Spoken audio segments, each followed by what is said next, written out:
Run and talk with Jimmy this episode. All right, hello. Welcome back to the channel. Welcome to episode 9 of Walk and Talk with Jimmy. Yeah, thank you for all the early support. I've been having fun taking snippets of these videos and turning them into shorts. I've never dabbled with shorts on my other channels or even made reels on my Instagram page, and it's been cool where I have friends that message me like, yo, something you said here really resonated. Or my wife will say, hey, this really spoke to me. And I've been able to take a moment and turn those into shorts. So I really like that process.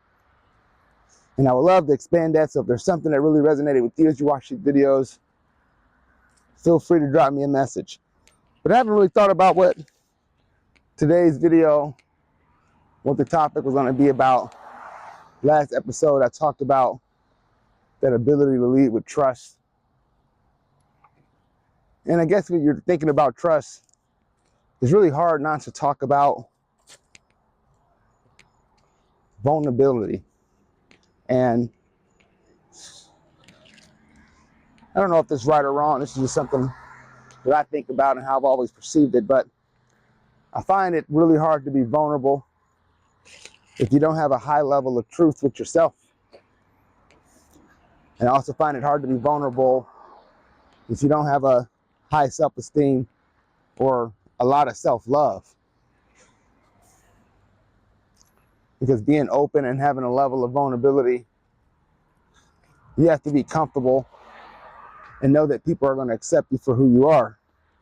And if you pull layers of those self back, people can kind of sense that vibration. And they don't know why you're hiding it, but they know that something is being maybe a little bit held back. And maybe not every person can pick up on that energy.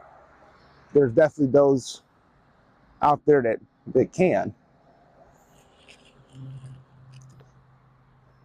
So I wasn't a big Jordan Peterson fan from the beginning. Actually, a lot of the pundits that I had followed, they were making him out to be a pretty bad demon. And while I don't agree with every view that he had, but I think a lot of the stuff he says makes a lot of sense.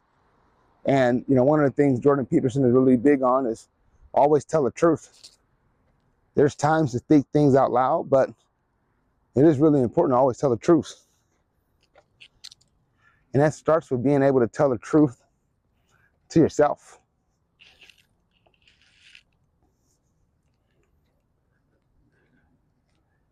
And so if you can tell the truth to yourself, that level of vulnerability and being open, there's not a lot of opinions that matter outside of yourself. If you believe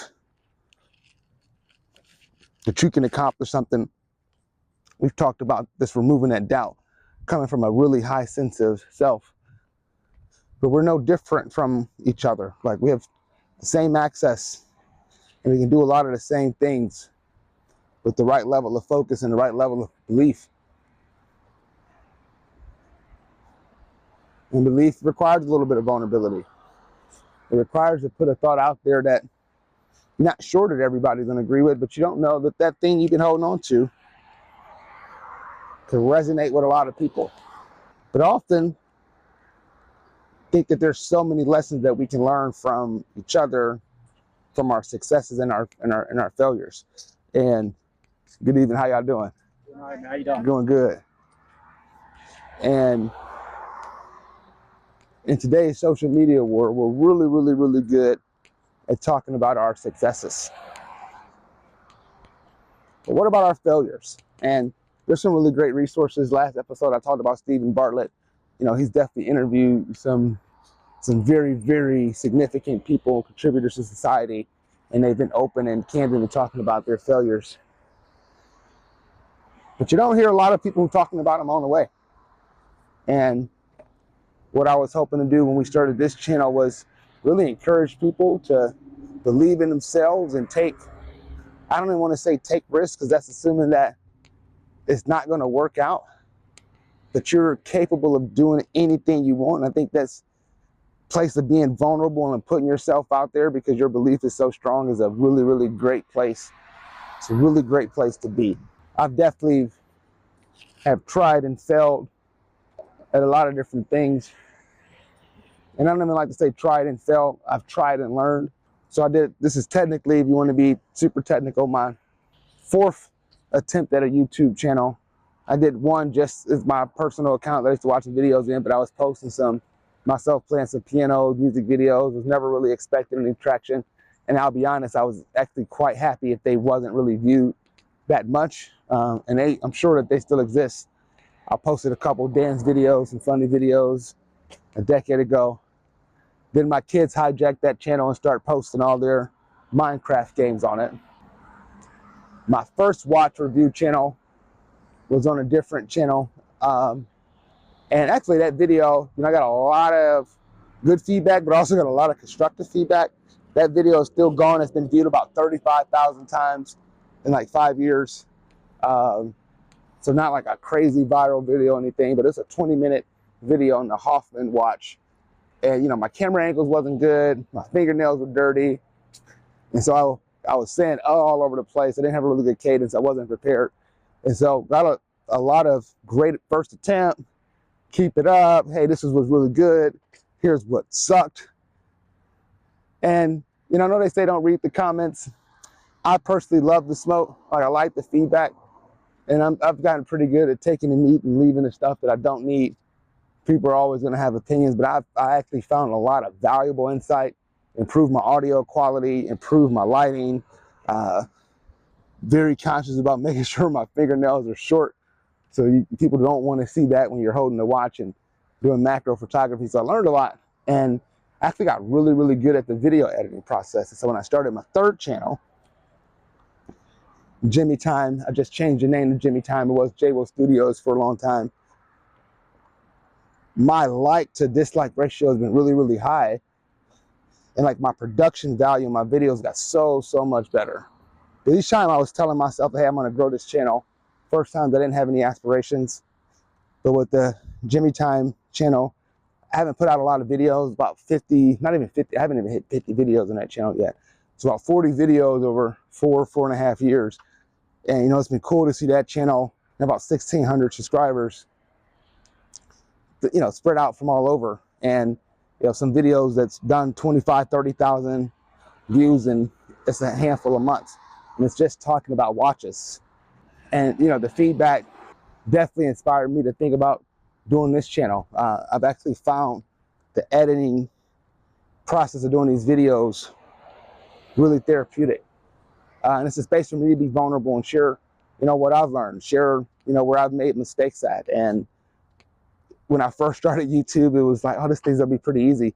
And now I have such a healthy appreciation for creators that post all the time or do it full time, because it's a lot of energy, but you have to love the process. And that's another thing that I think is really important when it talks about being vulnerable. And I could probably do a whole nother video on this topic, but really having a strong why. Because if you have doggy coming. But if you have a really strong why, it allows you to be open and vulnerable, because your reason for doing it, your purpose, your motivation is stronger than any doubt that could ever be thrown your way, stronger than any fear that could be thrown your way. So having that strong why is really, really critical and important. For me, my why on the J-Wo Studios / Jimi Time watch channel was during the pandemic. I really, really missed being able to connect with a lot of my watch fam and some of my friends. We were going to events quite often, and I was getting pretty good, getting good at going out and networking with people from that community. And the pandemic shut us all down for a bit, and this allowed me to stay sane and do something that I was doing as relatively normal, and be able to connect with a lot of those folks and talk about watches and interact with people on the channel. I did a couple live spots. I appeared on a couple other people's channel, and that was really, really awesome. It was something to a little bit change of pace. And that's what made me do it, get over the fear of putting myself out there. I still remember the first time I had put my face on camera. Initially, I was like, I'm never going to put my face on camera. I'm only going to do my hands and just have the overhead shots of the watch. But as I started, I eventually got over that fear and said, you know what? This is about making connection, and it's easier to do that if I'm going to show my face. That was something that was a big hurdle for me to get over. Another time I think about like having a strong why, and like it has to be your why. I was a cigarette smoker slash vapor for, off and on for about 10 or 11 years. And, everybody, if you ever smoked or you've been a smoker, you're a current smoker, you probably have those that love you around you that try to guilt trip you. And at least for me, the guilt trip never worked. It probably doesn't work for you if you're still doing it. And it's because when you start smoking, like I knew all the things that people would tell me are going to shorten your life. It's, like what about the kids? And like those things are really, really, really important. But nobody ever stopped to really consider like my why of smoking. And I will tell you, when I was deciding to smoke, my temperament and perspective in my mind, and this was definitely wrong, but this is what I was thinking about, and no one ever addressed it. But my why for smoking is like when I smoked, my nerves came down and I was palpable. I wasn't irritable. When I didn't have a cigarette, I felt like I was trying to tear everybody's face off all the time. I was always irritable. I was cranky. Cigarettes took the edge off, at least for me. At least that's what I told myself. It wasn't for me to stop smoking until I said, I'm not going to give anything power over me. And at the end of the day, I gave cigarettes all the power. I gave it all the credit for being able to control my temperament. When all the while, I was essentially taking a break. So I found another habit. I replaced that habit with walking. And instead of having a cigarette or wanting to vape, I go take a walk. It does the same thing. It allows me to collect my thoughts, cool my head. It's a lot healthier. And I'll tell you, like I was able to quit cold turkey the first time I stopped smoking cigarettes. Then I went to e-cigarettes because they were supposed to be healthier. Obviously not the truth. And so, but when I stopped that, again, was able to stop at cold turkey and just substitute it with running and other habits that allowed me to take my mind off of it. And I can tell you, I can talk about that today, and I don't even think about it. I don't think about vaping. I brought these little Breathe, they're supposed to be like vegan vapes that had no nicotine, just because I was concerned that I wouldn't be able to do it cold turkey. I think I hit that thing 2 times because it didn't feel like anything, and said, I don't need it. And I'm not saying everybody can do that. Like, that's not what that story is about. Everybody's going to be different, of course. But what I am sharing is, like, if you have to have a strong why. And if you have a strong why, that there's really nothing that you can't accomplish.